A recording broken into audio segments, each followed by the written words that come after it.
Hello everyone, I'm Sean. This is Hoon. And we are the Courageour Frights, back once again for another movie review. Yes. This time we are doing Mandalorian and Grogu, a Star Wars tale.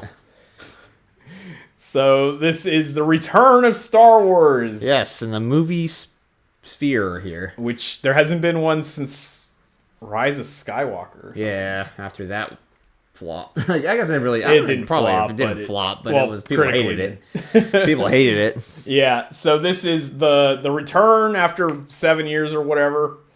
And even Jon Favreau himself doesn't know why. Yes, which you can kind of tell because it's not like it feels like a show. Like it feels like the show. Yeah. So the one thing, get this right out of the way, is if you haven't seen this movie and you were thinking about it, I think a lot of people, including myself, was kind of afraid that this was just going to be a side quest of the Mandalorian. Mm-hmm. And guess what? It's a side quest. Yes, pretty much. There's almost no point to this film. Yeah, because from a plot standpoint, it's entertaining. If you're there just for a fun time at the movies, which there's nothing wrong with that at all. Yeah. If you want to see some cool action, I guess. If you're somebody that's obsessed with Grogu still. Yes, the baby Grogus. And you like Anzellans. One thing I will say is somebody that's into like retro 80s stuff, there was some cool puppetry. Mm-hmm. So it did kind of give me the vibe of like a Jim Henson Dark Crystal kind of story at some points. Yeah. Like, there's a big chunk of the film where the Anzellans, which is the little Babu Frick guys, and Grogu are off on a mission, just them. Mm-hmm. And it's just all puppets for like 20 minutes. Yeah. You can tell like it's almost like old school puppetry. It's probably is Jim Henson's studio or something because Disney owns that. So I thought that was cool. There's some cool action, especially at the beginning. There's a part where, well, when the movie starts, Din Djarin is hunting down Imperial remnants. And he goes into like an AT-AT and shoots a bunch of snowtroopers. And it's kind of like John Wick in Star Wars. Yeah. For like 5 minutes. That was like I think that was like the major action scene. Yeah, until it like literally started with the major action scene. That's like a Netflix thing. Yeah, pretty much. That was cool. I like how they go inside the AT-AT. We hadn't seen that in a movie yet. Kind of big. It kind of makes me wonder if Dave Filoni is like a big fan of the Super Star Wars games, because we've gotten him climbing a Jawa sandcrawler. We've got the inside of an AT-AT. Mm-hmm. These are all levels from like the old Super Nintendo games. So like that's pretty cool. And we get a buff Hutt. Yes. For reasons. But now I'm not going to get into that being a negative, because that is an established thing in the lore, at least the comic books and stuff. Yeah, in the expanded universe. Yes. Or whatever they call it. And Legends. Or whatever. Now it's not a legend. Believe the lore is that the Hutts once were like a warrior race. Yeah. So they had to actually be stronger and fight battles and stuff. Because, and this is a problem I have with the movie as well, slight problem. Maybe it's just I don't know the lore or something like that. But one problem I have with this is that the Hutts are established in Star Wars lore to be like one of the most powerful species in the galaxy. Mm-hmm. Like probably the second most important after humans. Because their language is dealt like as like a lingua franca across the galaxy. Like you either speak basic or you speak Huttese. Yeah. Or you speak the indigenous language of whatever planet you're from. But here they go to the homeworld of the Hutts, and it's like a mushroom swamp. Yeah, with like 2 turbo lasers. Yeah. It's pretty like, it's out of a center of a universe. Like, it'd be like a center of the universe type of thing. Mm. You have 2 turbo lasers. It's like 4 guys could come destroy you at all times. Right, and it's like the Hutts were always established to be like these big scary crime lords. Yeah. Like nobody messes with Jabba, and it's like the Empire could have wrecked Jabba. Yeah, they literally in like could just a minute. Bring 4 TIE fighters and you're dead. Yeah, it's like, I don't know what that was about. Yeah, it was kind of weird. It was like, because in the Old Republic, the game, I'm pretty sure you go to like Hutta or whatever. Nal Hutta. Yeah, Nal Hutta at least one point. Yeah. It looks like a fully developed city or whatever. Just like a normal city you would see. This one just looks like the Mushroom Kingdom. It looks like the Mushroom Kingdom from like the 90s Super Mario movie. Everybody lives in a mushroom. They have a mushroom castle. Yeah, the castle is like just tunnels, which kind of makes sense as a slug person. Yeah, it makes sense that species evolved in a swamp planet because they're slug people. But given how powerful they are, I would have thought they would have built up their homeworld a little bit. Yeah, because there's another thing in like the old Republic. Like this is all legend stuff, so it's not really.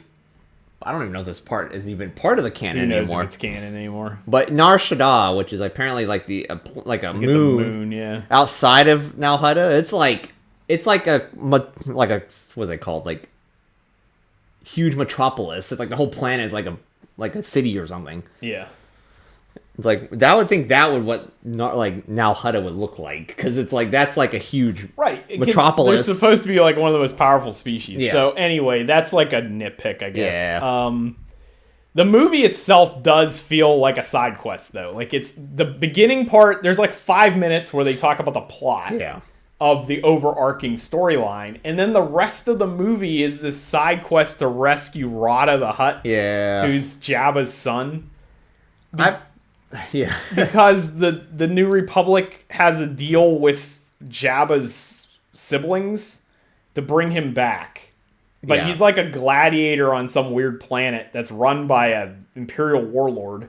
Yeah, it's like Chicago. It like literally is like Chicago. Yeah, it's supposed to be Chicago in like the Depression era. Yeah, like Prohibition era. Chicago. Because it's run by like gangsters. And it's called Shakira. Yeah, Shakira. I think it's Shikari or something. And they're like, I don't even think did they have flying vehicles? I think everyone was just driving like land speeders. Like it was like they didn't have nothing was flying at this point. Like it was kind of weird. So anyway, Djarin he gets there and he goes and he talks to Martin Scorsese. Mm-hmm. Who's a four-armed monkey man that runs like a taco truck or something. Mm-hmm. And he gets information, goes to rescue Rada, but then he finds out that he's just a gladiator. And he's there on his own accord and doesn't care. Doesn't want to be rescued. Yeah, because he's like has like a debt or something. Yeah, something like that. For some reason, he's like an indentured servant. Yeah. And he doesn't want to be rescued, but the thing is, though, the guy that owns him plans to kill him anyway. Yeah. So, because they're going to have a degenerate match or something. Yeah, whatever that match was. It's degenerate match. Yeah, it's like literally a battle to the death. You are dying. Where you fight the specific match. You fight the chess pieces from the original. It even does a throwback to that. I didn't mind that, to be honest, because it was a bit on the nose, though, because the floor is the chessboard. Oh, was it? Yeah, it's I didn't even checkerboard or whatever. I was just like, oh, okay, they're doing that. But I kind of liked how weird the aliens looked, and they looked like stop motion, like claymation creatures. The creature design is pretty good in this movie. Right. I liked how they didn't change the creature designs. Like they're literally the way they are in the board game. Yeah. Which was probably stop motion or go motion. Yeah. So that was pretty cool. The monsters were neat. Rada's fighting style is kind of stupid. Yeah. He literally just rolls around the floor. He does the Mel Gibson lethal weapon moves. Starts spinning and firing. Like on the ground. Yeah, he falls on a guy. Yeah. Like that was one of his moves, yeah. His finisher is he just falls on a guy. And then there's that ties up at the end when he fights the other Hutts, and it's like one of the stupidest things I've ever seen. It's like these guys are intimidating. They roll around, slap fight each other, and he keeps putting his hand in the other guy's mouth and like pulling his jaw open. Okay. It's really gross. They just slap fight. Yeah, it's not very impressive. It's like mud wrestling as a martial art. I was not impressed, just to say that. Not impressed by slug martial arts. Yeah, it was not very good. Somebody's idea was, let's make a movie about slugs fighting each other. Yes. They're slugging each other. Yeah, slugging each other. So they fight their way out of the degenerate match. Yes. And then he takes the Hutt to his house for some reason. Yeah, because he's like, I don't want to go back because I'm going to die type of thing. So he hooks him up with some droid to get to some other place for safety. The droid looks like his head looks like a suppository. Yeah. Pretty much. And they get ambushed at his house by Embo, who's a bounty hunter from the Clone Wars, I think. Yeah, he actually looked pretty. I did like his design. He's kind of like a ninja or something. Yeah, he's inspired by obviously Japanese style. He has like a Ronin Gasa like head, so it looks like that figure you have over there with the flat helmet. Yeah, like that type of thing. Probably should show that, but yeah, he did. Don't worry about it. Yeah. I can throw a picture of him up. He's supposed to be a Kyuzo, which is the name of the character from Seven Samurai. So it's inspired by a character. So that's pretty cool. He's a dog. He has a tracking dog that he ignores. Yeah, that's one scene that it doesn't make any sense. Like, it literally doesn't make any sense. So that's cool. He attacks Din Djarin, and then Dim sticks Grogu and the Anzellans in the floorboards, and then they get caught anyway. He tells them to stay there, but then they run out into the... Yeah, they literally just run out. They run out of the house and get caught immediately. And like, then, no one listens to Din. Yeah, so then Din Djarin gets captured and taken to Nal Hutta.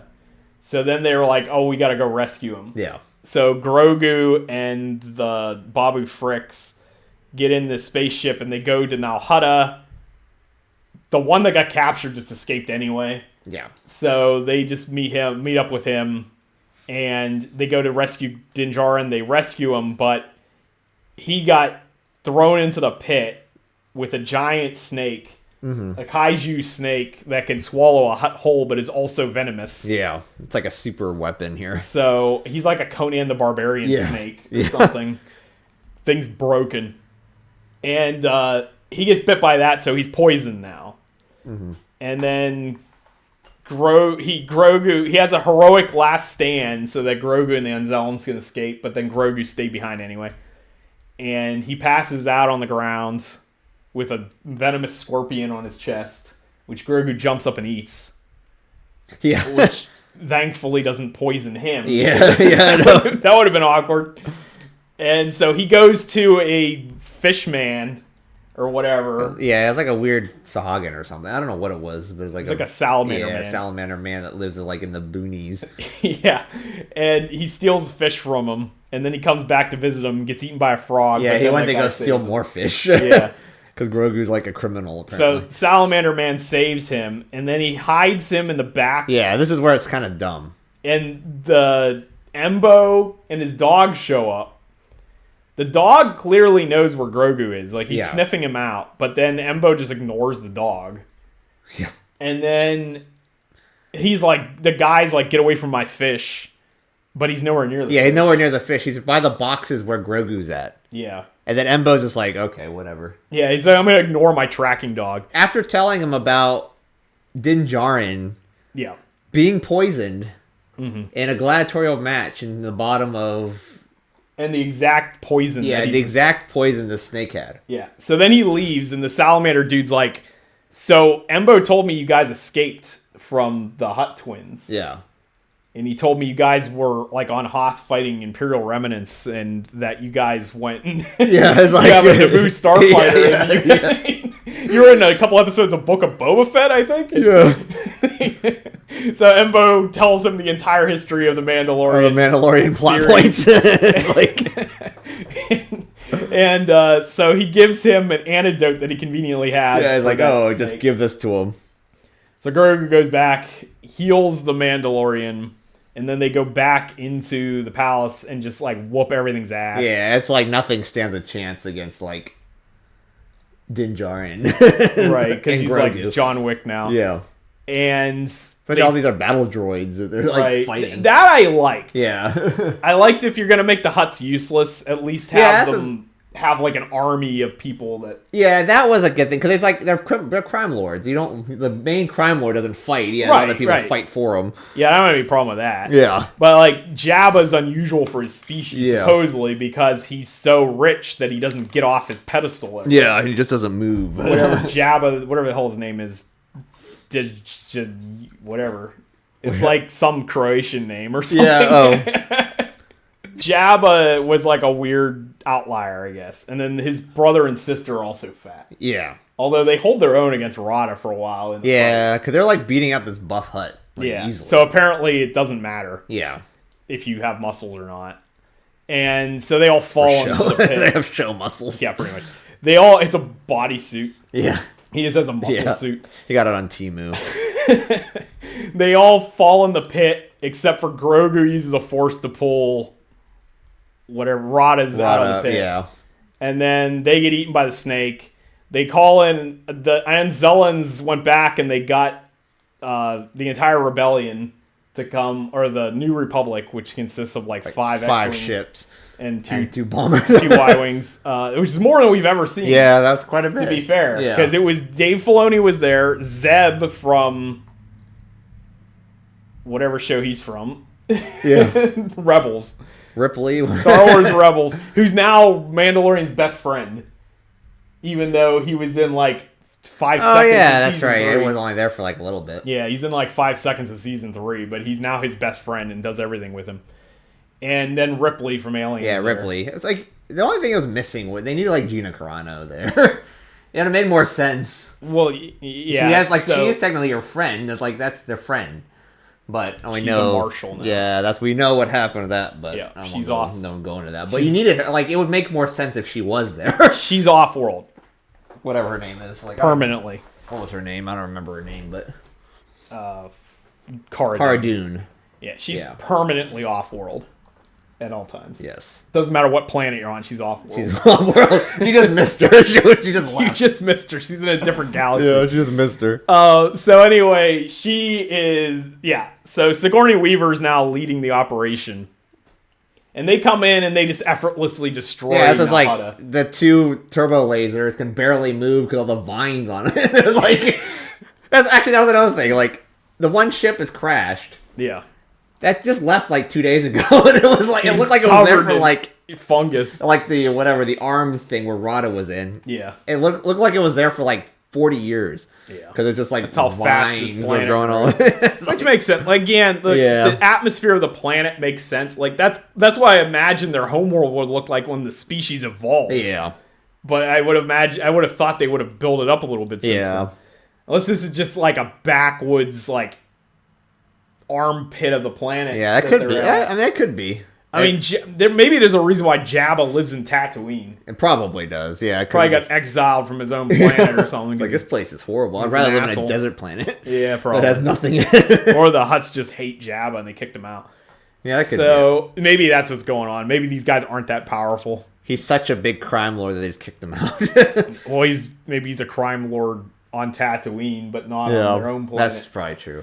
So, I don't know. Well, who knows? But the movie itself is, like I said, it's okay. Yeah, it's pretty good for a Star Wars show movie. For a side quest. Yeah. It's like a long episode of The Mandalorian. I mean, it's like only slightly longer than that one season 2 opening with the Crate Dragon. That was like an hour plus. So that was basically a movie they made. Yeah, that was like a Mandalorian movie, which also had nothing to do with anything. That's what I say. This needed a little bit more. Like, it needed more.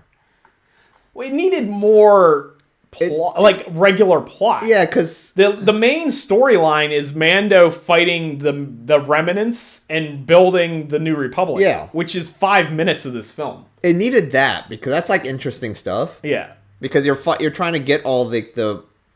But we're getting that in Ahsoka Season 2. So all the stuff that matters is in the TV shows, not the movies. Which is like ass backwards way of storytelling. It's like, what is it? So is Mando going to be in Ahsoka? Maybe. Like, he would have to, like, he's the bounty hunter getting them. Ahsoka is about Thrawn returning, which is heir to the Empire. Yeah. They even say that in the first season of Ahsoka. Ahsoka's like, was he some sort of heir to the Empire? Like, he said the thing! It's like that Suicide Squad line. What are we, some kind of Suicide Squad? Yeah. And it's about whatever those 2 dark Jedi are doing. Like Skull and Hati or whatever. Oh, yeah, that's right. Which, they're like going out in the middle of whatever. Which is dealing with like the Force gods or something. Yeah. So it's like major galaxy threatening plots. And then there's this movie about Mandalorian and Grogu rescuing a muscle-bound Hutt. Yeah, a show muscle Hutt. Yeah. Yeah, the muscles don't even do anything. Yeah, it's like... he goes to fight him and he just keeps sticking his hand in the other one's mouth. Because you would think it'd be like, okay, maybe since Din is finding like Imperial officers. Yeah. Why didn't the Imperial officer be like, oh, there's a guy out in the middle of the place called Thrawn or something, or at least something is like bringing the story along. Yeah. Because there is another movie coming out, isn't there? Yeah. Like it's like another Star Wars movie. It's supposed to be the Thrawn legacy thing. Maybe. Then what's his name? Dave Filoni is supposed to do a Star Wars movie. Yeah. At some point. The next Star Wars movie that comes out next year is Starfighter, and apparently it has nothing to do with anything because it's like its own thing. Yeah, if anything, it's connected to the sequel trilogy, but like beyond it. Yeah. So I'm interested in that because I want to see what they do in a new blank slate. Yeah. So with ones without like it's not part of the Skywalker saga unless Rey's involved. Yeah. But maybe she is. I don't know. I don't think she is though. So that's my problem with Mandalorian Grogu is it just doesn't feel relevant to anything. But if you're looking for a summer film, a couple hours to kill that's just fun entertainment, then it works. This would work for you because it's like again they still lean at least a little bit in like the Western type of thing, but it's a little more like noir stuff. like really, yeah, like, it did a little bit like detective type of thing. Yeah, but it really kind of had a detective thing, but it didn't because it was supposed to be in Chicago, but it wasn't. Which is a little bit like Attack of the Clones, the Obi-Wan portion where he's like investigating Jango Fett and all that. It even has a four-armed dude that has information, and like that's kind of a ripoff when you think about it. Yeah, they probably got that in. They basically just stole that from Attack of the Clones. So yeah, I would recommend it if you're just looking for a good time. It's just something fun. But it's a family-friendly action movie. Yeah, but being like in an actual like. But in terms of the overall thing, it doesn't do anything. It doesn't do anything for this. Unless Rada's going to be a big part of it, which maybe he is. I mean, he's probably going to be part of it, but I don't think he'll be a big part of it. Yeah, because I think the only thing that might be a part of it is like that Bones guy or whatever the mobster or whatever.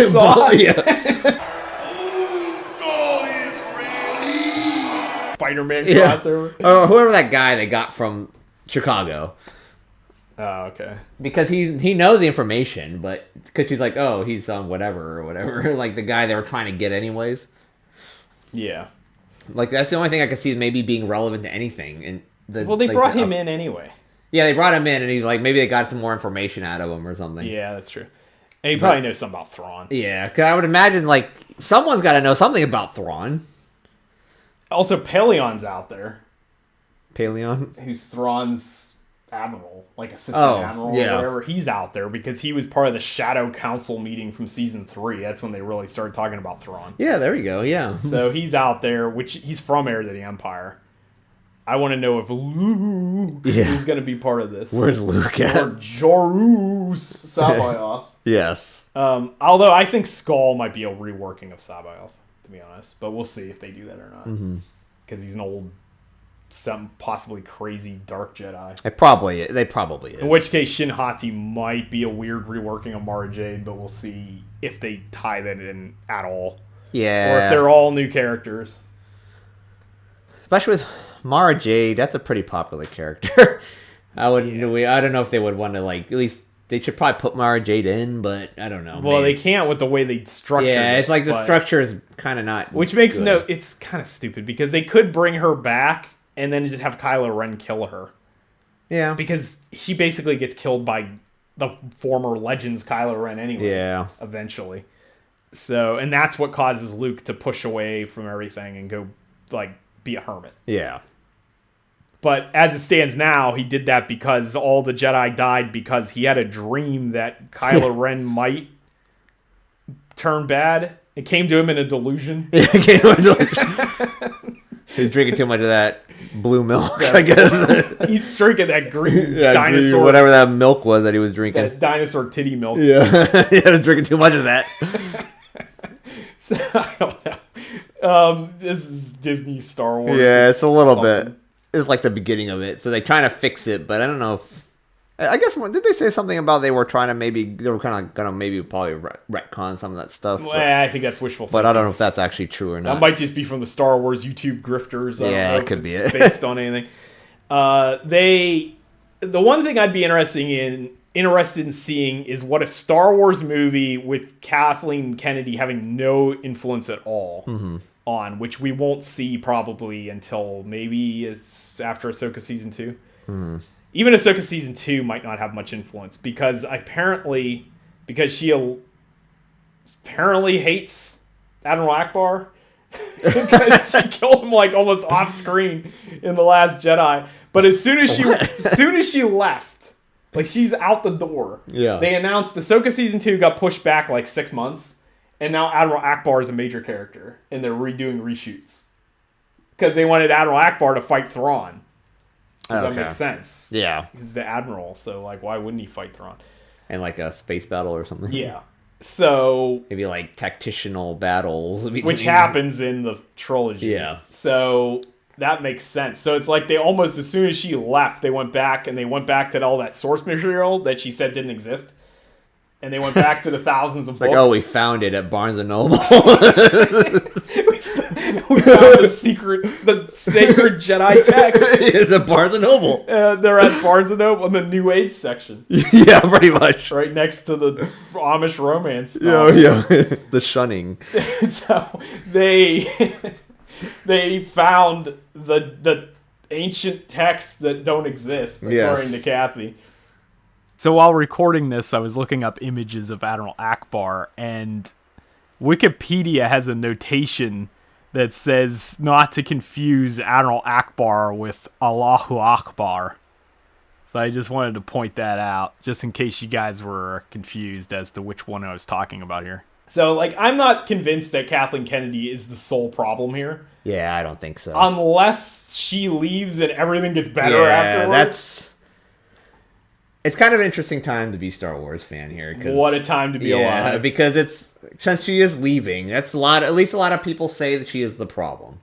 We'll see. I don't know if that is the case. Because these movies, she's still producer. Yeah. She's going to be producer of Starfighter. She's still on board for Ahsoka Season 2, but they may have done massive reshoots after she left. Yeah. And it's kind of weird. Like, why does she have such a...